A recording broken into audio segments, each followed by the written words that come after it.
What kind of chronograph is best for you? Well, that's a question I get a lot, so we're going to go into a little bit of detail on the different types of chronographs and how they might better suit you. Now, people generally fall into one of two categories primarily. One is the person that's buying a chronograph because they're actually going to use a chronograph, which again is a stopwatch, to time certain events. And the other segment is people that just like a sportier look. They like the more complex dial layout. They like the pushers hanging off the side, adding a little more size to the watch, and giving it just more of a beefy, sportier look with no real intention of actually ever using a chronograph. Well, what we've done here is we've set out a couple of different kind of chronographs for you to look at. And we're going to start right over here with the Swiss Legend Eograph. And what we're looking at here is the ISA 8172. Now, the way this is going to operate is your large hand is going to be your chronograph hand. So that's actually going to be calculating the chronograph seconds. Now, remember, you do not leave a chronograph running at all times because it depletes your battery if it's a Quartz, or it depletes your power reserve on a mechanical or automatic much more quickly. Because remember, that's not part of your time of day. Your seconds for the time of day on this particular movement is going to be at the 2 o'clock subdial. That's the hand that's always going to move for the seconds. So right now, this is calculating the running seconds for the stopwatch. And over at the 9 o'clock position, that's just going to give you a very simple 30-minute totalizer. So you can time an event for up to 30 minutes in duration, and then basically it starts all over again at 0. Down at the 6 o'clock position, because a lot of people are buying chronographs more for the look or the feel without really using them, they have omitted a standard chronograph operation like a minutes totalizer and replaced it with something that's more commonly used, a day of the week. So for most people, they'd rather have a day of the week and a date than to have all the chronograph complications.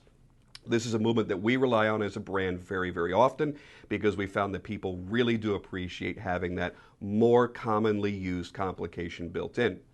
And as we make our way over to this Redline here, we're actually using a Japanese quartz chronograph movement that operates a little bit differently. You'll notice the large ticking hand here this time around is not the chronograph hand. Instead, that's going to be your oversized seconds hand. This is particularly useful for somebody, let's say a nurse, that needs to see the second hand more than any other hand on the dial, so it's going to be the biggest hand. Now they've got down here your chronograph seconds is going to be running there when the chronograph is operational, and still again a minutes totalizer. But now we're going from a 30-minute totalizer that we saw before to now a full hour. So you have a 60-minute totalizer so you can time an event for up to 60 minutes in duration before it recounts back to 0. The other complication you're going to see here is going to be a 24-hour indicator, and that gives you your AM, PM, or think of military time. And that's going to let you know if your watch is currently displaying 10 PM or 10 AM. And as we see down there, it would be 10 AM in this particular instance. So a lot of people are going to find that useful for those type of uses. But now let's head on over to one of the most common and traditional chronographs that you're likely to see in quartz, and that is the Swiss ETA G10 that we use in the Swiss Legend Legato, as well as some other models. Now here, the large ticking hand, once again, will be your chronograph hand, so you can stop that and reset it and not kill off your battery. Down at the 6 o'clock subdial is going to be your constant running seconds that works with your time of day. When that passes 60 seconds, that's when it advances the minute hand to the next minute. Over at the 9 o'clock, 10 o'clock position, you're going to be seeing your 30-minute short time totalizer. And again, that's as long as you're going to be able to time an event with this particular movement. Now over at the 2 o'clock position, that's a little bit of a unique one. As I stop the chronograph, look what it does.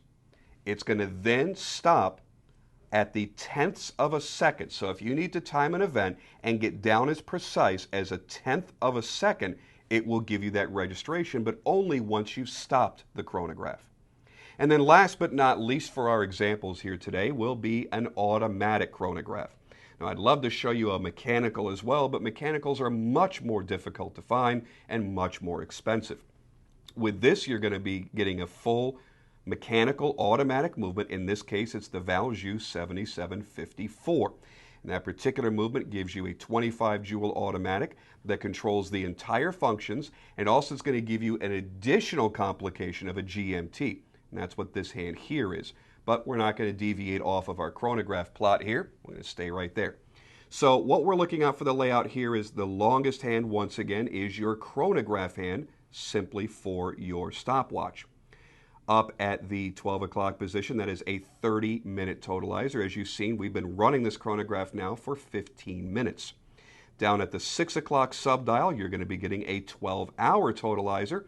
And as you see, it's making its way over. And then at the 9 o'clock position, that will be your constant running seconds indication. So when you're not running the chronograph, you'll notice I have stopped that chronograph hand now. This hand is the only hand that's still running because that's for your time of day.